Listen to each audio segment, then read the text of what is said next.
Hey friends, I'm Joey with Marching by Montes. I'm a full-time marching arts designer based out of Wichita, Kansas, and I'm excited for this series of videos I'm calling Band Talks to finally make its way to the internet. The Band Talks video series will be a collection of videos that I'm hoping will act as a resource for band directors and future instructors and designers.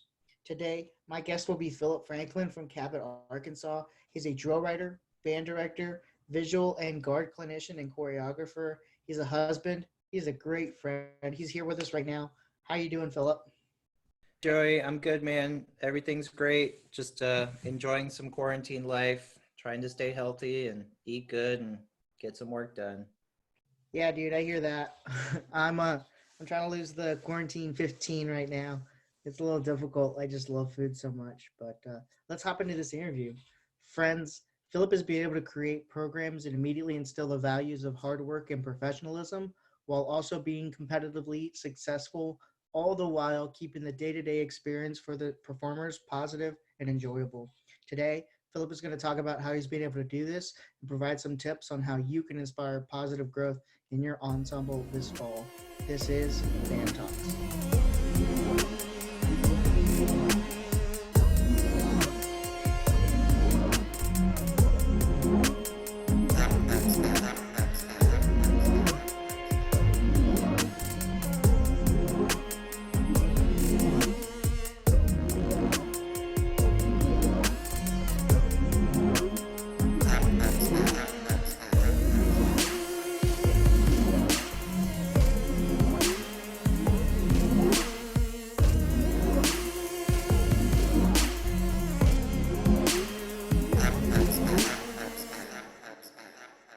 So, Philip, I was lucky enough to see some of that hard work you put in there in North Carolina, and then you made that move to Arkansas.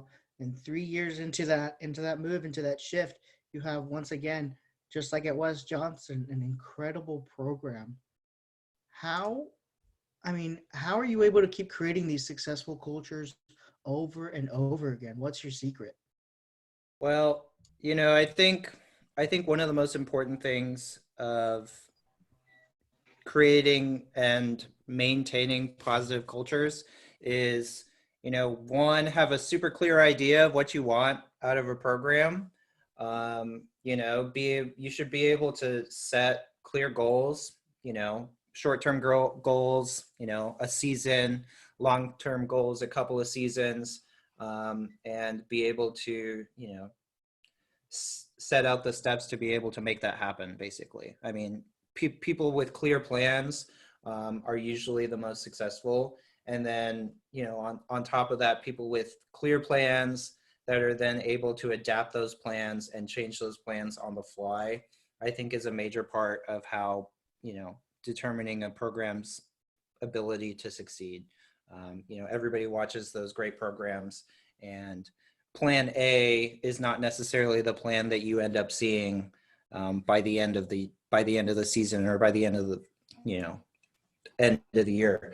Another thing that I do and try to do is, I try to be as real as I can with students, with as much of what we're doing as I can be. People appreciate um, students and teachers that are real with you. That's one of the things that I always appreciated growing up.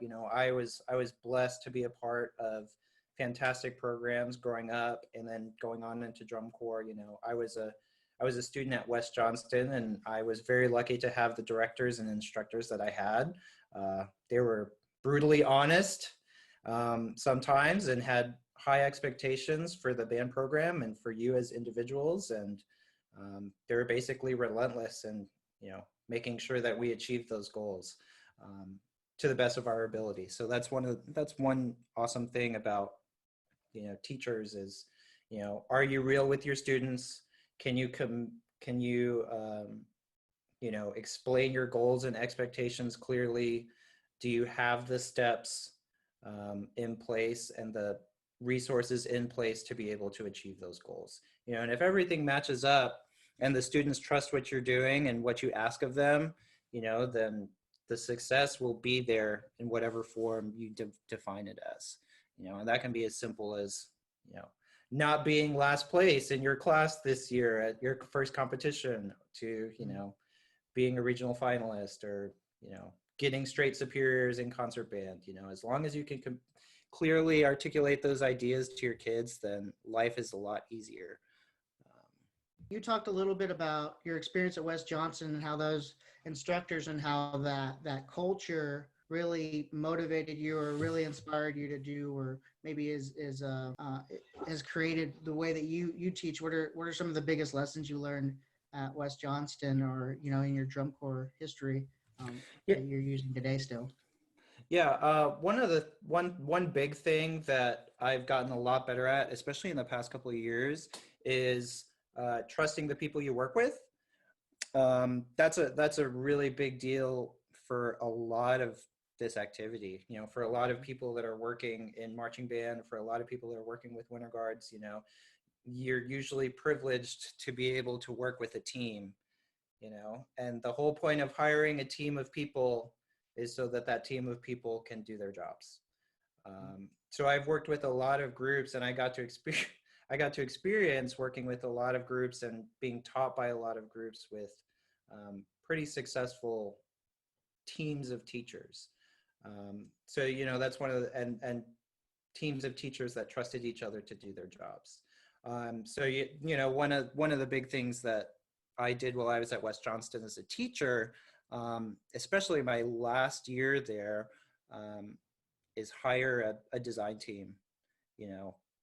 And this is a process and something that a lot of band directors do on a regular basis. They do it year to year. They hire a design team.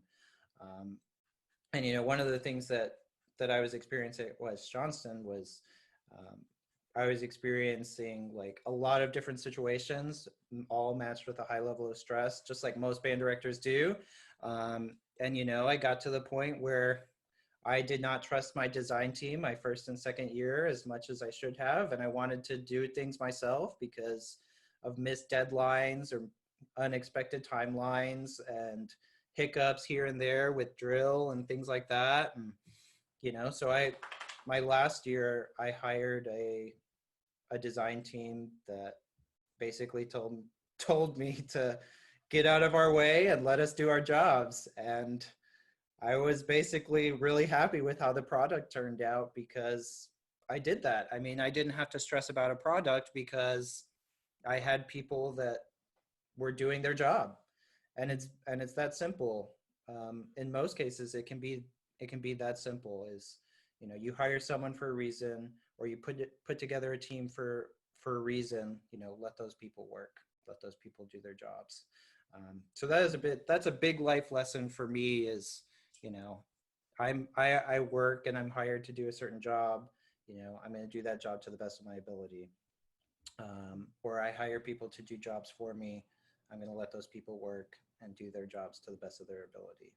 So, yeah, I see that being a huge struggle as I work with groups across the U.S. Is I come in as a consultant, as like doing just visual, and I get to talking about the band director, about the product they have that year, and they're just unhappy with it. What's something you would tell a band director that's not ready yet or not really sure about hiring a design team? It sounds like you've had a lot of success with hiring one. What were some things that kept you from doing that the first couple of years of your teaching career? At the beginning, it was really, honestly, it was a matter of pride. I was a graduate of West Johnston. I was lucky enough to grow up through that program in its heyday. And I came back to teach with the expectation, I'm going to help rebuild the program and keep the program going. And, I wanted to do that on my own. And one of the toughest life lessons that I've learned since being at West Johnston and now being at Cabot, at West Johnston, I was by myself. I worked by myself with, a small tech staff basically, but I was the only director trying to keep a ton of programs going. And it's just difficult to do something like that and do it by yourself. So, one of the biggest things that I did after the first couple of years was I found a couple of different mentors basically. Um, you know, I have someone that now, a great friend of mine that helps with all of my design products, my drill. Anytime I'm writing something or I'm working through you know, some sort of visual program, most of the time he will see that before anybody else does, to give me a yes or no, basically, or think about it this way, you know, why did you do that? And basically helps me, you know, kind of focus my creativity and guide creativity to make appropriate choices, you know, for the good of the kids and for the good of the program. You know, don't do that because it's not going to work, or do that because it's appropriate and it looks good, and what you are confusing, why are you doing this, you know, that kind of stuff. And that's it's a lot easier for someone outside looking in to say those things to you, especially if they're looking out for you and your kids, or the people that you work for. You know, there are a lot of people that just want to see each other succeed and get better. And so if you can find someone like that to help you out, then that has made a world of difference in how I approach things. So, yeah. Gotcha. It sounds like you got a great mentor, and um, you know, finding those I think is just so cool. And I think band directors that don't reach out to people that are experts in stuff that they're not, I think they really suffer a lot, because they're not getting that outside look, and sometimes it is hard to see the full picture when you're in the day to day grind. One of the just talking about that, you know, one of the biggest things that I've done to help me is, you know, I used to think, you know, being the best person in the room was most important. You know, I try and put myself in situations where I'm really, really uncomfortable. Because you know, you learn the most when you're really uncomfortable.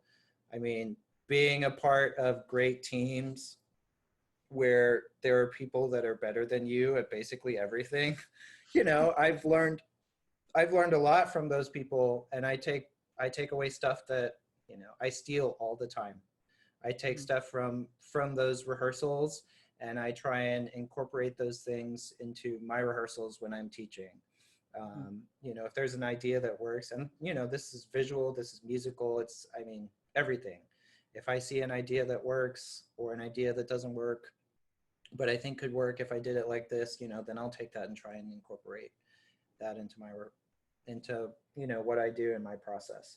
You know, I spend a lot of time with a lot of good people that are good at this, and just try and learn and basically be a fly on the wall at their rehearsals, or, you know, when I get to watch them teach, and just go, okay, I need to try that because that works. So, Yeah, that's my favorite thing that you say is be a fly on the wall, and just absorb and kind of just look and see and just be in awe of all this crazy stuff. I think that's one of the most important things. Or I think it's one of the things that has really helped you create these successful cultures. Is that I think you do a really good job of stepping back and just being and just observing, and I think that helps you a lot with being able to make the right decision, or at least make rehearsal go in the right way. I've seen your rehearsals. I've seen you rehearse, and I'm always just so hyped anytime I'm in a rehearsal with you or your team, because the vibe is just different. Can you talk about what a normal rehearsal looks like for you and how that kind of builds to the goals you were talking about, whether they're short or long term? yeah, so I'll just give you an example. Right now, this past year at Cabot, we designed and put together a show. It was called Odorable. It was basically about a skunk, a misunderstood animal. So we did a show about skunks, had all this French music. It was great. But there were a lot of opportunities for body, and a lot of opportunities for cool band visual, you know, these really like nuanced, you know, cool moments. So, you know, we set out this primary goal of it was very simple, getting the kids moving better visually and more comfortable moving and dancing and being out of their comfort zone visually. So we have a normal warm-up routine that we do, 6 to 7 minutes of like boom, play a track, work through 4 or 5 different standing exercises. And so what we did is, we kind of narrowed it down. All great programs, or most of all great programs, they have a very strong visual foundation as well as their musical foundation. So we just built exercises that would push those kids visually. And that's kind of where it started. And we straight up we told the kids, hey, we're gonna do this exercise because it's gonna make you better at this, and then it's gonna help feed this and this and this and this and this. So we just got, again, clear expectations for kids. That makes a world of difference. And then trying to present that exercise in a fun way, to get the kids that aren't on board, basically. So yeah, I mean, we try and create a pretty laid back vibe. We talk a lot about the healthy balance between, having fun, and when it's time to work, it's time to work. I mean, we straight up, that's an everyday thing, and that's in most programs that I work with. That's kind of the vibe that I try and bring is, we're gonna have a lot of fun. We're gonna push you. I'm gonna have high expectations of you, but at the end of the day, okay, it's time to clock in and work. Let's work. Let's get it done. So, and I always talk about, the it's fun to have fun, but the real fun is in being good at what you're doing and being good at what you're being asked to do. So getting kids to buy into that idea, that kind of feeds itself. Once the kids buy into that idea, then the program kind of runs itself in terms of, kind of pushing itself. I agree with all of that. I'm gonna move on to some questions now that we've kind of talked about before, but I just really like like our audience to hear. I've talked to like I've said, I've talked to a lot of band directors that have struggled with creating or shifting a culture into something positive and successful that they can call their own. And you kind of hit on it a little bit before, but what would you say to a first-year band director that's wondering how they can create a successful culture while keeping up with all the day-to-day craziness of a typical band director?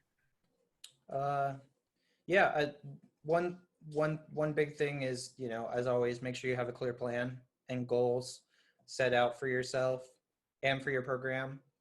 For a first year director, either at a new school or a new program, or first year teaching ever, I mean, find someone to help you. I would reach out to area band directors or college professors, or there are plenty of people on tons of Facebook groups that would love to help someone. And don't be afraid to ask. You watch a video like this, or you watch an interview like this, and you go, man, I should really reach out to that person and ask them, I have questions, help me. And once I manned up and did that, my life became a lot easier. It really did. I was stressing myself out those first couple of years on stuff that I didn't know the answers to, and a simple phone call or text message to a friend or a friend of a friend or a friend that knows someone that can get me in touch with someone, the band world is relatively small, and for the most part, everybody wants to just see everybody get better, whether they want to admit it or not. I really believe that. So that's the big thing that I would say. And then just be realistic about your expectations. I mean, a lot of people fall into I want to be a BOA finalist my first year out. And that is a realistic expectation for a handful of programs. There's a lot of programs that would be a realistic expectation, but there are a lot of programs where that is not a realistic expectation, at least for a first year teacher, their first year out. So just, not trying to put anyone down, but just be realistic about expectations. And, that's something that can be a 3-year plan or a 5-year plan down the road. But, there are a lot of steps that you have to take to be able to do that, or, be successful year to year doing something like that without causing unnecessary stress for you and your students. So. Absolutely. Yeah, I appreciate that. I'm going to move on to some more questions. What are some things that young instructors and designers can do to improve their teaching skills or their teaching process to yield stronger results? I mean, you've talked about finding somebody and seeking some mentorship, but what are some things that you see young designers and instructors making decisions that just you found that just don't work over and over again? What are some common issues you see? One thing that I see a lot, especially with younger people and instructors and designers, myself included, is um, straight up design and write things that are too difficult or ask too much of their students too soon. Um, one thing that I've gotten a lot better at, especially working with Cabot and the Cabot Winter Guard especially, um, these students are relatively young in their experience, their color guard experience. They've had a couple years of training. So what we try and do is we try and match that training as best as we can with the design of the show. So it's sounds like an obvious answer to the question, but a lot of groups, you see a lot of groups try and do too much and Mm-hmm. then do too much not well. Um, so like this past year, great example, we're a Scholastic Regional A Guard. We're trying to build that program, and we were like, okay, I think it was our third year doing it, so we're like, I think we're ready to learn how to toss 45s. Something simple like that. It seems so obvious, but people are out there trying to do too much, and so we're like, one of our flag basic skills is we're going to master 45s this year. And if nothing else, we're going to be able to toss a decent 45 at the end of the season. And people take that for granted, and that's a very specific skill. And that's just one tiny, tiny example of, hey, we mastered this. We can definitely check that off the list. Out of all the stuff we didn't do this year or did do, we can definitely check 45s off the list. So I think being able to temper your skill set and match your skill set and design and marry those two things together, I think is an important skill that gets overlooked in young designers and young directors. Same thing goes for drill. I mean, young drill writers writing stuff that is too difficult or not feasible or, not realistic in expectation for your client. I think that can be a fault for many young designers. Um, Yeah, so I finding know. that happy medium is difficult. Yeah, 100%. You talked about Cabot, so I'm gonna jump right there. It's been awesome watching the growth of that winter program you have there in Cabot. I'm really curious how you and your team at the Cabot Winter Guard created such a powerful beast in so little time. I mean, you talk about you set these goals, and I'm just wondering, within the 3 years of this program's existence, you guys, won a circuit championship, and just recently, this past winter, you guys won a WGR regional. What are some of the struggles you and your team had to work through to reach this kind of success, and what's been your favorite part of this 3 year journey with Cabot Winter Guard? I mean, it's been a lot of fun. When we first talked about starting the program, um, the goal was basically to provide an avenue for these kids to get better. That was the initial goal. This was the first year that my first year there was the first year that they had ever had a winter guard program. So there was not necessarily a culture for it, but there was a desire from the students, or a perceived desire from the students, to have something like this. Um, so there were a good number of kids that basically jumped at the opportunity to be a part of something like this. And we were straight up honest. We've we you've never done something like this before. This is a completely different world than marching band. I mean, Arkansas is coming along in the band world, and we're coming along in the Winter Guard world, and um, it's kind of difficult to get something like this going off the ground when the closest competition is 3 hours away. I mean, Mhm. that's a tough sell on kids, but you know, we were honest. We're like, hey, we're gonna do this, and you guys are gonna headline this program and basically sell it to them. You know, we're gonna be the first ones to do XYZ. You're gonna be the first ones to be a part of Cabot history, and you know, start this winter guard. Mhm. You know, you're gonna be the first ones to ever go to a competition. That was a, you know, you're gonna be the first ones to hopefully do well at competitions and be a part of WGI, and that was a big sell for these kids. You know, they see BOA all the time. You know, it's they see WGI all the time. It's no secret that these things exist with social media and DCI, and you know, everybody's posting on Facebook and Instagram and all over social media all the time. So a lot of these students see that world and they want to be a part of it. And you know, it kind of, that message itself is a pretty powerful message. You know, you and I were lucky to be part of programs like that, and Yeah. we're, you know, in pretty successful programs that were a part of, that are a part of that world. And trying to provide those experiences to these kids was a big selling point. Yeah. Um, you know, getting to go to a WGI regional was a big selling point. It's Mhm. a cool experience, especially if you get to say you're the first ones to do it. Um, Yeah. so that's part. I mean, that's part of the reason there was so much buy-in from the kids initially to help build that culture.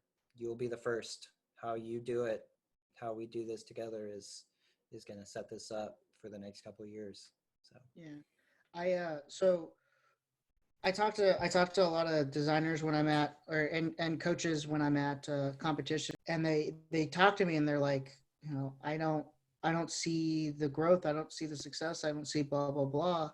You know, how long did it take you to see, you know, the light at the tunnel, at the end of the tunnel? When was there a moment in rehearsal or maybe in a meeting where you were like, oh my gosh, we're doing this, like it's this is our goals are being met? I mean, was there a moment or was it always like this is it? well, I mean, we our first year, I mean, straight up, I'll tell you, our first year, the goal was to put out a good product and not be last at competitions. That was the goal. I mean, honestly, that was the goal, was we don't want to be last in our class. And Yeah. so we told our designers that. And like I said earlier, we hire great designers. Um, you know, we hired someone that knows how to write for this class. Staging wise, we hired a drill designer that knows how to write for this class. Um, and check boxes off of, you know, the sheets. And then we hired uh, a choreographer that could do the same too. And we told them of the skill set. We came up with a basic skill set. These are what these students are capable of at this moment in time. This is where we'd like to see them by the end of the season in terms of skill set. So don't be afraid to write XYZ into the program. And then, you know, we build a training book to basically match that and push them as much as we can. So, I mean, eureka moment, at least that first year, was probably like probably winning our first competition ever. I think we went out and we won our class. Um, and the judges in critique were basically like, you're doing everything appropriately at the appropriate level. And you know, that's, I mean, for Yeah. first year, first read, first show ever, you know, that was okay, check mark, mission accomplished. He was Mhm. like, they're dirty, first show. But you know, Yeah. in terms of like design goal, and you know, we had to shift pretty quickly because we were, that first year especially, because we were afraid we were going to get promoted. um, you know, we wrote a regional A class show, like big time. We wrote a regional A class show, choreography, staging, everything. So we wanted to make sure that we provided those kids with as much opportunity to be competitively successful. You know, they already felt good about themselves with the product they were doing, because we gave them something that they could do and still get better at color guard at. But you know, trying to get them competitively successful, I guess, is the next step. So. Well, Philip, I really appreciate you taking the time to sit with me and talking about your teaching process. Do you have anything else you'd like to share with the Marching by Montes community? Find someone to help you. And when you finally ask for help, let them help you. Yeah, Let them do their jobs. I I mean, think, yeah. that's the biggest message I honestly can take. Because I still consider I'm going into my 7th year of teaching, and I still consider my mentor help from both of the directors I work with, and from all of my design friends. I think that having help and letting those people help you and working with them and trusting them is a big factor. Build a team that you trust and then trust them to help you. That's really the biggest thing for me. It's helped so much. And obviously ask appropriate questions when it's time to challenge them, but let them challenge you to be a better teacher, and then put yourself in situations where you can grow. I knew that I was a decent visual teacher from my time at West Johnston. We started a WINS group, that you were a part of, that Johnson County WINS group. We started that group, and we experienced we experienced a lot of success pretty quickly competitively, especially visually, and then I will tell you more than anyone that my groups at West Johnston, they could play, but I needed help as a teacher musically to help those kids get better musically. And I knew that I needed to reach out to people. And so that's part of the reason why I went to Cabot is, there's fantastic music teachers there. I'm part of a very, very strong music community now, and I've learned so much just sitting in those music rehearsals and watching those teachers teach. That's a really big deal. It's completely changed the way I teach band. I mean, just getting to watch and observe good music teachers teach, and hopefully, visually I've helped them out too, because I knew I was pretty strong coming in visually, and I had ideas to help them grow that way too. My time in academy, I'm fly on the wall when people are writing choreography, and some of the time fly on the wall for basics block just to watch and see how other people approach something like that.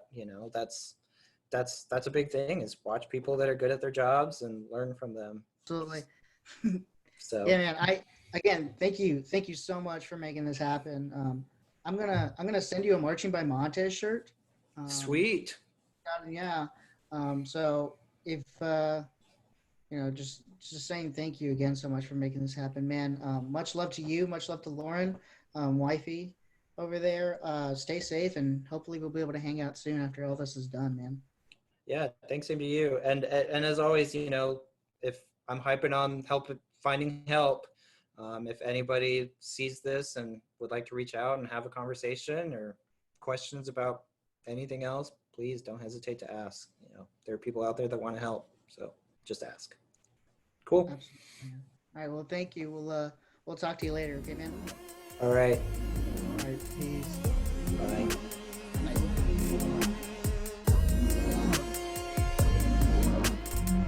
Thanks again to Phillip Franklin for sharing his expertise and dropping some knowledge on us. Please like, subscribe, follow, all that jazz.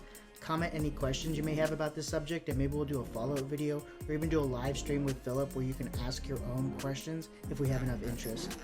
Also, please comment who you feel we should interview next for our Band Talks video series, or topics you'd be interested in hearing about. See you next time when our guest will be another smart person. This has been Band Talks.